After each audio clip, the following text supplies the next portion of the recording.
Imagine this. A man on probation walks into court, facing the very real chance of 10 years behind bars. A tough female judge, a shaky excuse about random medications, and a final warning that could decide his future. Trust me, this case has twists you won't believe. Stick around to see how it all unfolds, and don't forget to hit subscribe so you never miss the courtroom drama.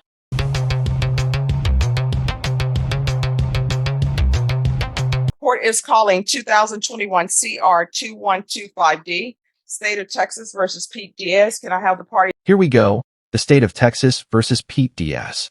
And right off the bat, this is not just another routine hearing. Pete's about to face the consequences of a deferred adjudication deal he might have just thrown away. Translation? He had a chance to avoid prison, but one slip, and it all comes crashing down. Please announce for the record for the state. Chandler Bowen for the state of Texas. Defense. Cornelius Cox for the defendant. And are you Mr. Diaz? Yes, ma'am. I'm going to show you what's entitled Motion to Enter Adjudication of Guilt and Revoke Community Supervision. Did you review that with your attorney? Did you understand it? Yes. Are you the same Pete Diaz who was placed on deferred adjudication in 2021 CR 2125D for the offense of theft $30,000 to $150,000 on September 29th, 2021 for a period of 8 years? Is that you? Yes, ma'am. All right, state. We're proceeding on a violated condition 8B. On or about the 31st day of July 2023 in Bexar County, Texas, the defendant Pete Diaz did then and there fail to report to the supervision officer on the next working day after being released from jail for a new arrest in violation of condition 8B. How do you plead to that? True or not true? True. We'll waive the remaining allegations in the motion, Your Honor. Okay. All right. Did you understand by pleading true to violation of condition number 1, the court could find it true, grant the motion, find you guilty, sentence you up to 10 years in prison and up to a $10,000 fine? No. Knowing that, do you still wish to plead true to violation of condition number 8? Did you catch that? The judge is crystal clear. By admitting to this violation, Pete is gambling with up to 10 years behind bars and a $10,000 fine. She's spelling it out for him. This is not just a casual oops. It's the legal equivalent of playing Russian roulette with his freedom. Yes, ma'am. Court will find violation of condition 8B true. Is there a proposed agreement? There is an agreement, Your Honor, subject to the court's approval. That is to deny the MTR, continue him on supervision with amended conditions, specifically to include the Batter's Intervention and Prevention Program, to continue his compliance with the San Antonio Fatherhood Program, to impose a no contact order with Jessica Contreras, to have the defendant enroll in intensive outpatient treatment, weekly UAs until he's testing clean, and then back to regularly or randomly scheduled UAs. That's All right. You want to raise your right hand for me? Do you solemnly swear or affirm the testimony you give will be the truth and nothing but the truth, so help you God? Yes, ma'am. All right. You can lower your hand, state your name for the record. Yes. All right. So what drug would you be positive for? That they're saying they're trying to wait till it gets out of your system. They say it was meth and opioid. Okay, hold up. Pete's defense here is basically, I got sick, and a group of retired nurses just started handing me random meds. That's not a defense, that's a Netflix sitcom setup. But legally, here's the kicker. Intent does not erase a positive test. If meth shows up in his system, excuses rarely save a defendant in front of a judge. Mm-hmm. I haven't used any. At that time, everybody at the work was getting sick, and I worked with a bunch of seniors. They had gave me different kinds of meds. I took it. I'd understand that I shouldn't be taking anything, but I took they're all retired nurses, surgeon nurses, and So you're just saying they just gave you free medication. they saw me sick. I'm the maintenance man for them, and they're trying to, I guess, make me feel better.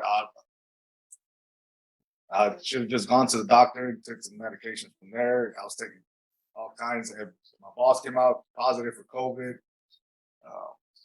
And who is Jessica Contreras? She's my baby mother. You mean the mother of your child? Yes, two.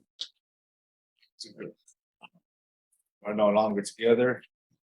She's moved toward Tyler. So she's in a different city. Yes, ma'am. And what is happening with this new number 1? it's gonna be rejected, Your Honor, as part of this agreement.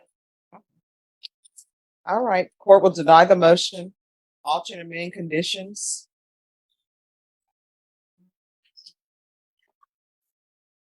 To include the BIPP course, parenting classes. Is that covered on the San Antonio Fatherhood Program? I believe it's a similar program, Your Honor. All right, probation, if the San Antonio Fatherhood Program is similar to the parenting classes, then the court will accept that.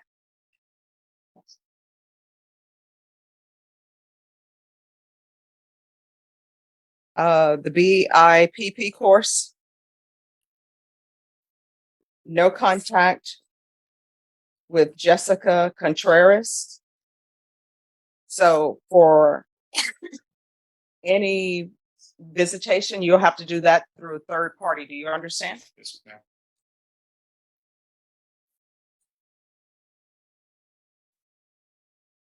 Yes. So who is the probation officer for Mr. Diaz? All right, if you'll come forward, please.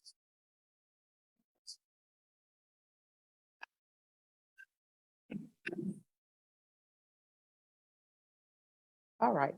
So, Ms. Martinez, with regards to Mr. Diaz, they're recommending the BIPP course, San Antonio Fatherhood Program, no contact with Jessica Contreras, and intensive outpatient treatment with weekly UAs. Is there anything else you think he may need, or have there been any other issues with him? No, ma'am, that's fine. Okay. All right, and so what we'll do is we'll do the intensive. I'm really torn on asking for intensive outpatient treatment because he's saying that the reason he tested positive is for medication that he was given where he works. Yes, that's what he told me. So have there been any other positives with him? No, Your Honor, but we did get it confirmed and with the lab, and it did test positive for methamphetamine. Well, is that from a medication? It didn't say, it just said it was positive for meth. All right, this is what I'm gonna do. Do you have a drug problem, Mr. Diaz? We're gonna do UAs, and we're gonna do weekly UAs, or either you can do the patch. And then once he tests negative, we're gonna start with random UAs. And if there's a positive UA, then we'll see where we are. So there will be weekly UAs until a negative test is presented. And once it's negative, and can you test for levels to make sure things are not going up? I believe it's only for marijuana. We test the levels. Well, here's the thing. This meth should not be in your system after this week. Do you understand? Yes, ma'am. All right, so we'll do weekly UAs until he's negative. And that's the mic drop moment from the judge. Translation? Pete, this is your last lifeline. She's laying it out plain. Weekly drug tests, random checks, and zero tolerance. If he slips again, that deferred adjudication lifeboat sinks, and he's staring down real prison time. So I'm going to want him tested every week. And then thereafter, it will be random UAs. Can we do the IVR for the random? Yes. So it'll be the hotline for the random UAs. Do you understand? Is there anything else you need from the court to be successful? Is there anything else he needs? No, ma'am. All right, good luck to you. Thank you. You're welcome. Yes. Can I just verify, you said